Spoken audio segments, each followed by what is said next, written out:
Eudora Blackwell clutched her weathered hands tightly around the handle of her well-worn suitcase, her knuckles white with tension. At 82 years old, she never imagined she'd be standing on the sidewalk outside the only home she'd known for the past 6 decades, watching as strangers carted away her belongings. The worn brick facade of the little row house seemed to mock her, its familiar lines now as foreign and unwelcoming as the face of a once-beloved friend turned cold. "I'm sorry, Mrs. Blackwell," the young lawyer said, his voice a mixture of genuine sympathy and professional detachment. "But the bank's decision is final. The house is being foreclosed." Eudora nodded numbly, unable to form words around the lump in her throat. How had it come to this? The medical bills from Harold's long illness, the predatory reverse mortgage she'd taken out in desperation, the mounting debts that seemed to multiply like weeds in an untended garden. It had all spiraled out of control so quickly. As the last of the movers trudged past her, Eudora felt a gentle hand on her shoulder. She turned to see her neighbor, Mabel Thornton, standing beside her with tears in her kind brown eyes. "Oh, Eudora," Mabel said softly. "I can't believe this is happening. Where will you go?" Eudora managed a wan smile, trying to summon up the resilience that had seen her through so many hardships in her long life. "Don't you worry about me, Mabel. I've got a distant cousin in Millbrook who's agreed to take me in, at least for a little while." Mabel's brow furrowed with concern. "Millbrook? But that's 3 hours away. What about your doctors, your friends? The senior center?" Eudora's facade cracked slightly, her lower lip trembling. "I don't have much choice, do I? Beggars can't be choosers, as they say." As Mabel opened her mouth to protest further, a sleek black car pulled up to the curb.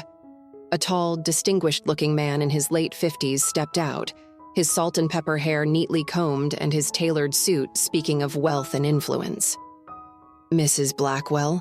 he asked, approaching the two women. "I'm Garrett Holbrook. I've recently purchased the property next door, and I couldn't help but overhear. I believe I might have a solution to your predicament." Eudora eyed him warily, years of experience having taught her to be suspicious of strangers bearing gifts. "What kind of solution?" Garrett smiled, a warmth in his hazel eyes that seemed at odds with his polished exterior. "I have a small guest house on my property that's currently sitting empty. It's not much, but it's comfortable and well-maintained. I'd be honored if you'd consider staying there while you get back on your feet." Mabel gasped in delight, but Eudora's suspicion only deepened. "That's very kind of you, Mr. Holbrook, but I couldn't possibly accept such charity from a stranger." Garrett's smile didn't waver. "It's not charity, Mrs. Blackwell. Consider it a mutually beneficial arrangement. The guest house needs someone to look after it, and I could use a pair of experienced eyes to keep watch over the property when I'm away on business, which I'm afraid is quite often." Eudora hesitated, torn between her pride and the practical reality of her situation. The thought of leaving behind everything familiar, of being dependent on a distant relative she barely knew, filled her with dread. But could she trust this well-spoken stranger? As if sensing her indecision, Garrett pressed on. "Why don't we take a look at the guest house? If it's not to your liking, I'll personally drive you to Millbrook myself. What do you say?" After a long moment, Eudora nodded. I suppose it couldn't hurt to look. The guest house, as it turned out, was a charming cottage nestled at the back of Garrett's expansive property.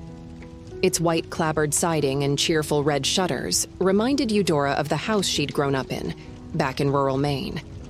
Inside, the rooms were small but cozy, filled with comfortable furnishings and bathed in natural light. "It's lovely," Eudora admitted, running her hand along the smooth surface of a well-crafted dining table. "But, Mr. Holbrook, I have to ask, why are you doing this? You don't know me from Adam." Garrett's expression grew serious, a flicker of something, pain, regret, passing through his eyes. "Let's just say I believe in paying it forward, Mrs. Blackwell. I've been fortunate in my life, and I know what it's like to face hardship.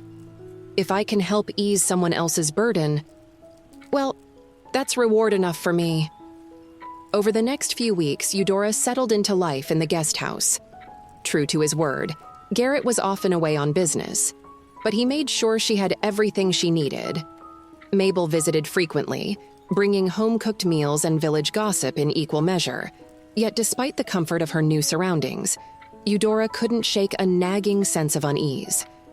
There was something about Garrett Holbrook that didn't quite add up. His kindness seemed genuine, but she often caught him watching her with an intensity that bordered on desperation, as if he were searching for something in her face.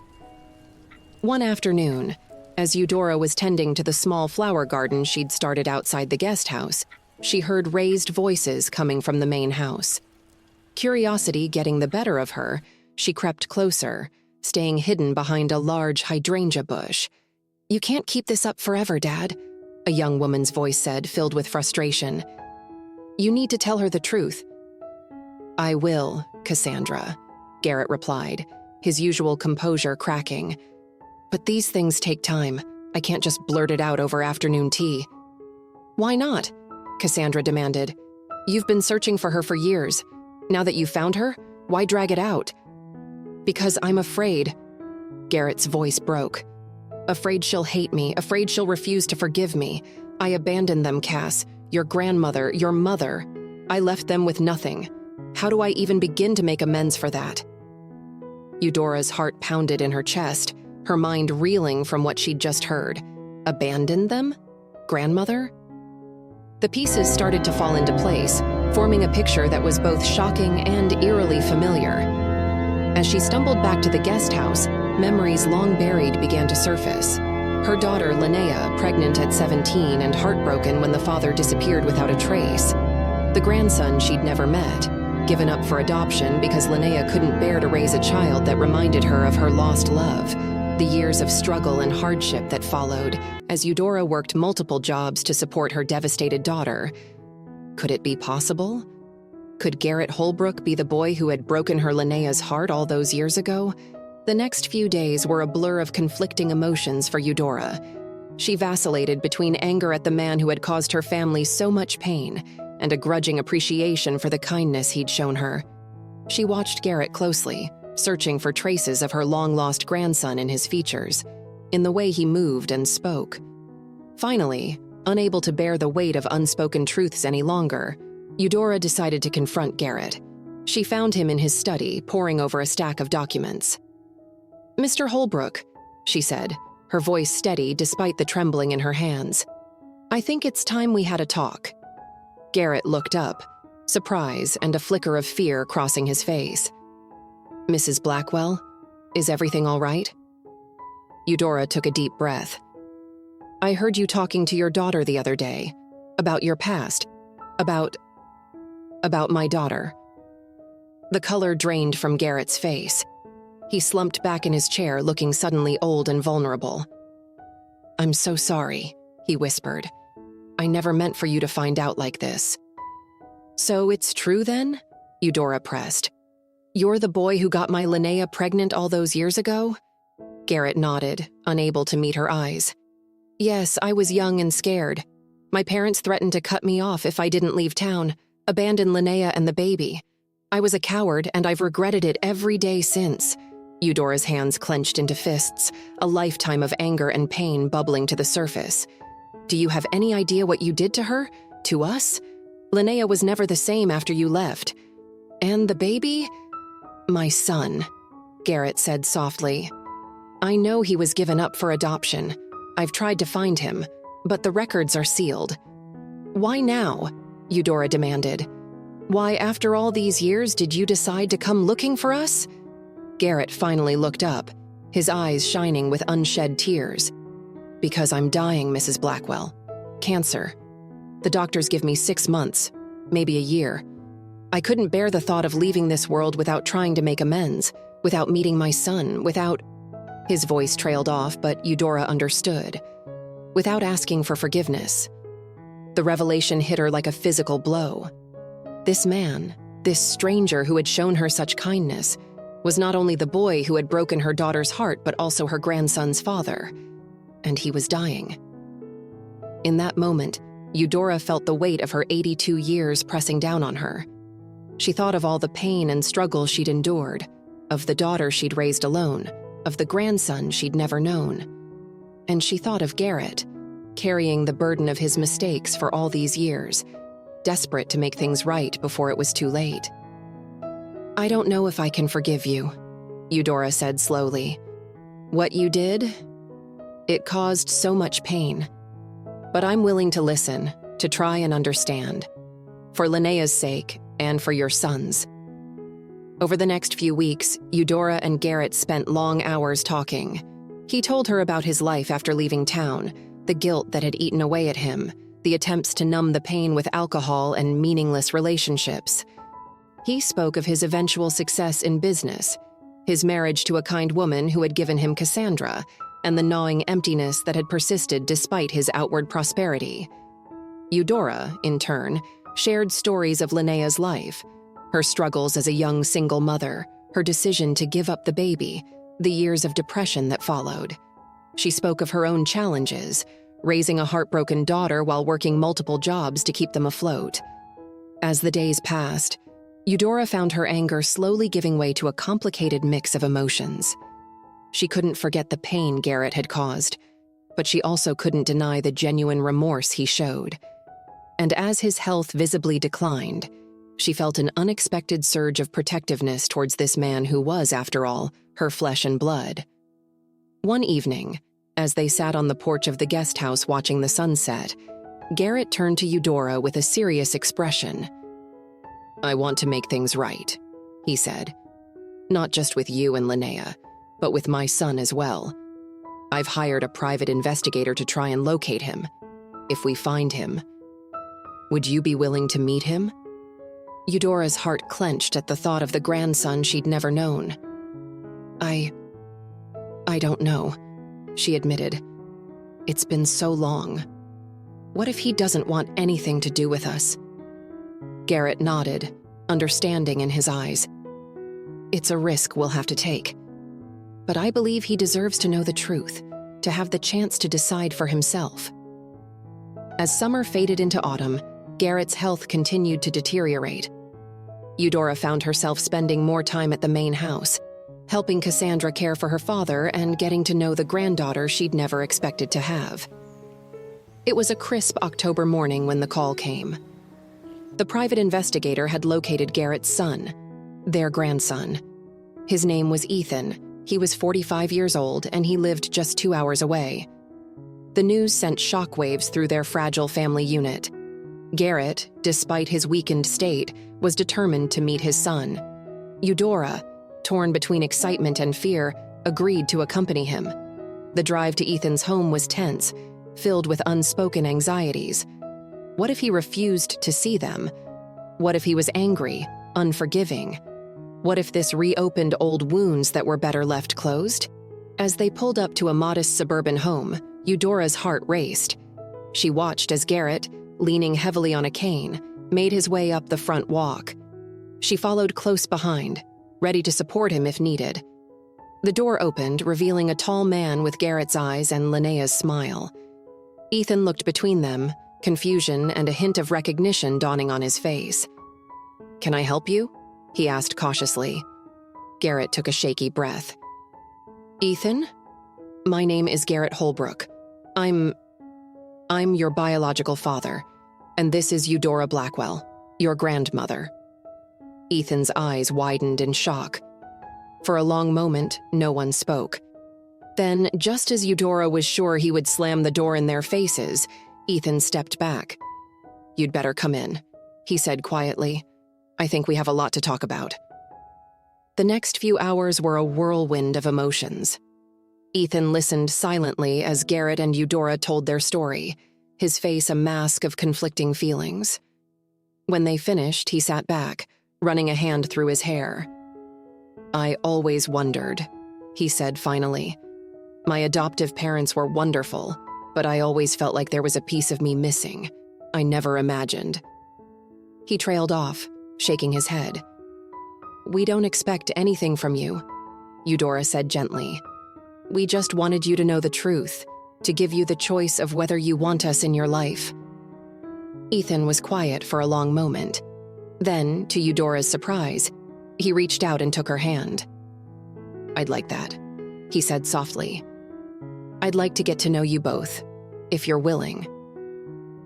As they left Ethan's house that evening, with promises to keep in touch and plans for future visits, Eudora felt a weight she hadn't even realized she'd been carrying start to lift. She looked over at Garrett, noting the peace that seemed to have settled over him despite his obvious physical discomfort. "Thank you," he said quietly as they drove home, "for giving me this chance, for helping me find him. I know I don't deserve your kindness." Eudora patted his arm gently. "Family is family," she said simply, "even when it's complicated." The next few months were a time of healing and new beginnings. Eudora reached out to Linnea, sharing the news about Garrett and Ethan. Though initially reluctant, Linnea eventually agreed to meet with her long-lost love and the son she'd given up.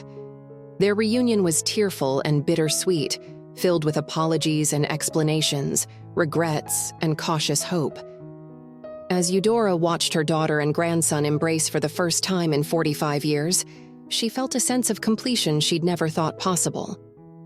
Garrett's condition continued to worsen, but he faced his final days with a serenity that touched everyone around him. He used his remaining time to get to know Ethan and reconnect with Linnea, to mend the broken bridges of the past as best he could. On a cold January morning, with snow falling gently outside, Garrett passed away peacefully in his sleep. Eudora, Linnea, Ethan, and Cassandra were all by his side, a family reunited against all odds. In the days that followed, as they planned the funeral and sorted through Garrett's affairs, Eudora found herself reflecting on the strange twists and turns her life had taken. From the brink of homelessness to the center of a family drama she could never have imagined, she had weathered it all with the resilience that had defined her entire life. It was Ethan who approached her first, as they sat in Garrett's study going through old photographs. "Grandma," he said, the word still new and wonderful on his tongue. "I've been thinking. This house, it's too big for Cassandra alone. And your guest house, well, it's not really yours, is it?" Eudora looked at him quizzically, not quite following his train of thought. Ethan smiled, taking her hand. "What I'm trying to say is, how would you feel about moving in with me and my family? We have plenty of room, and I'd love for my kids to get to know their great-grandmother." Tears sprang to Eudora's eyes as the full impact of his offer hit her. "Oh, Ethan," she whispered, her voice thick with emotion. "Are you sure?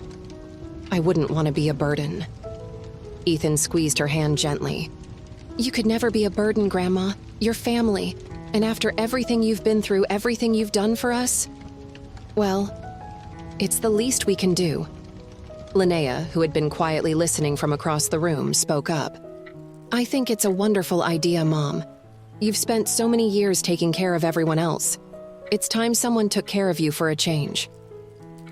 As Eudora looked around at the faces of her newly reunited family, Ethan's kind eyes so like Garrett's, Linnea's smile still as beautiful as ever despite the lines of age and worry, Cassandra's determined expression, a mirror of her father's, she felt a warmth spread through her chest.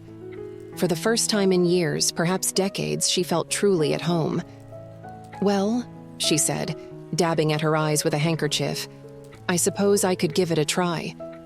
But only if you're absolutely certain."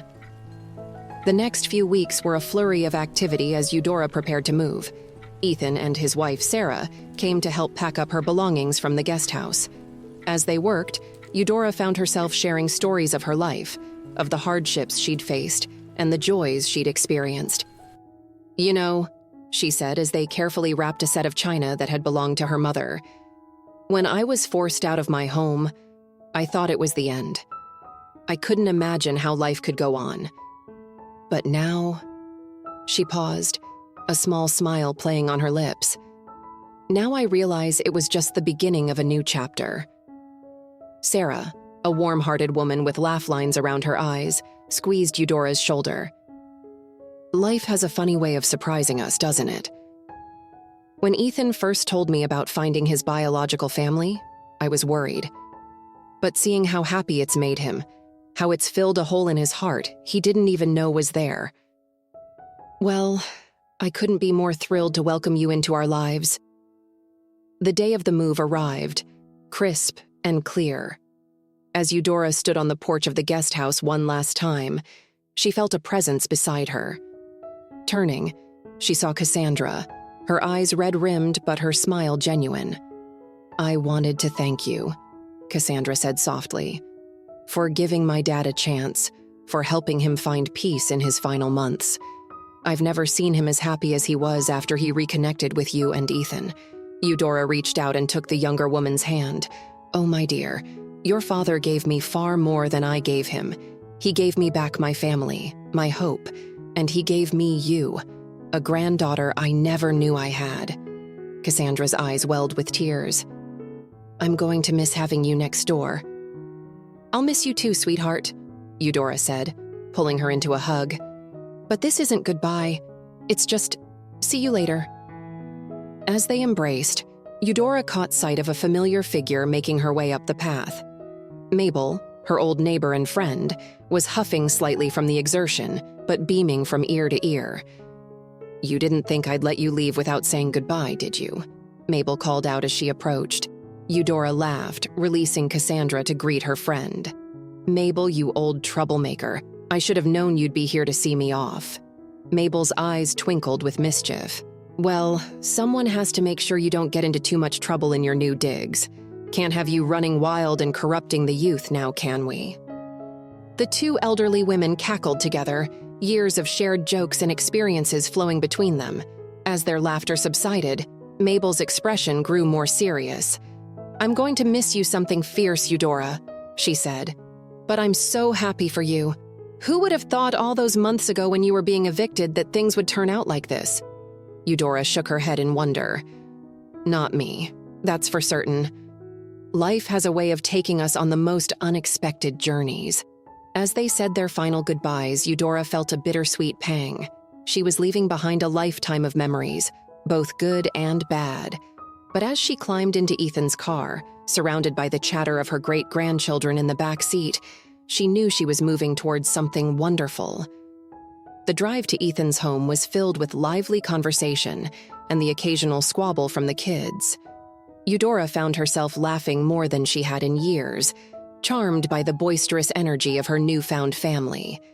When they pulled up to the house, Eudora's breath caught in her throat. Strung across the front porch was a large banner that read, "Welcome home, Great-Grandma Eudora." And the front yard was filled with balloons and streamers. As she stepped out of the car, the front door burst open and a small whirlwind of children came racing out. "Great-Grandma!" they shouted in unison, nearly bowling her over in their enthusiasm. Ethan quickly stepped in, gently corralling the excited kids. "Easy now," he laughed. "Remember, Great-Grandma isn't as young as she used to be." Eudora straightened her back, a twinkle in her eye. "Speak for yourself, young man. I'll have you know I can still cut a rug with the best of them." The children giggled, immediately charmed by their feisty great-grandmother. As Ethan and Sarah began unloading the car, Eudora allowed herself to be led inside by her great-grandchildren, each eager to show her their rooms and toys. The house was warm and inviting, filled with the comfortable clutter of a well-loved home. Family photos lined the walls, and Eudora was touched to see that Ethan had already added some of the old pictures she'd shared with him. Snapshots of Linnea as a child, of Eudora and Harold on their wedding day. As the day wore on, and the excitement of the move began to settle, Eudora found herself sitting on the back porch, watching the sun set over her new home. Ethan joined her, handing her a steaming mug of tea. "How are you feeling, Grandma?" he asked softly. "I know it must be overwhelming." Eudora sipped her tea thoughtfully. "It is," she admitted, "but in the best possible way. You know, Ethan, for so many years I thought my life was over. After Harold died, after Linnea moved away, I felt like I was just waiting for my time to come, but now..." She gestured towards the house, where the sounds of dinner being prepared and children laughing could be heard. "Now I feel like I'm starting a whole new adventure." Ethan smiled, wrapping an arm around her shoulders. "I'm so glad you're here, Grandma. When I first learned about my biological family, I never imagined it would lead to this. But having you here, getting to know you and Mom, it's like a missing piece of my life has finally fallen into place." As they sat together, watching the sky turn from gold to purple to deep blue, Eudora reflected on the strange and wonderful turn her life had taken. From the brink of homelessness to the heart of a loving family, she had weathered storms she never thought she'd survive and come out stronger on the other side. The sound of Sarah calling them in for dinner roused Eudora from her reverie. As she stood, leaning slightly on Ethan's arm, she took one last look at the peaceful backyard. "You know," she said softly, "your grandfather, Garrett, he told me once that he believed in paying it forward. I didn't understand it then, but I think I do now. His kindness, misguided as it may have been at first, set off a chain of events that brought us all together. And now, here we are, a family united against all odds." Ethan nodded, his eyes misty. "I wish I'd had more time with him," he said, "but I'm grateful for the time we did have, and for the gift he gave us all." As they made their way inside, where the warmth of family and the aroma of a home-cooked meal awaited them, Eudora felt a sense of peace settle over her. She had lived a long life, filled with joys and sorrows, triumphs and tragedies. But here, in her twilight years, she had been granted an unexpected gift, a new beginning, a chance to be part of something larger than herself. That night, as Eudora lay in her new bed, surrounded by the gentle sounds of a house full of life, she smiled to herself. The road that had led her here had been long and often difficult, but every step had been worth it. She closed her eyes, grateful for the twists of fate that had brought her to this moment, and looked forward to whatever adventures tomorrow might bring. In the years that followed, Eudora became the heart of her newfound family. She regaled her great-grandchildren with stories of her youth, taught them to bake her famous apple pie, and dispensed wisdom gleaned from her 8 decades of life. She watched with pride as Ethan and Linnea's relationship grew stronger, healing old wounds and creating new bonds. Cassandra became a frequent visitor, often bringing her own children to spend time with their great-great-grandmother. The family tree, once fractured and incomplete, now flourished, its branches extending in all directions. And Eudora, the woman who had once stood on the brink of losing everything, found herself surrounded by more love and joy than she had ever thought possible. She had weathered the storm of eviction and emerged into the sunshine of a new life, proof that it's never too late for a fresh start, never too late for healing, never too late for love. As she celebrated her 85th birthday, surrounded by 4 generations of her family, Eudora realized that the shocking secret revealed by her new neighbor had been more than just a revelation about the past. It had been the key to unlocking a future filled with love, laughter, and the warmth of family, the greatest gift she could have ever received.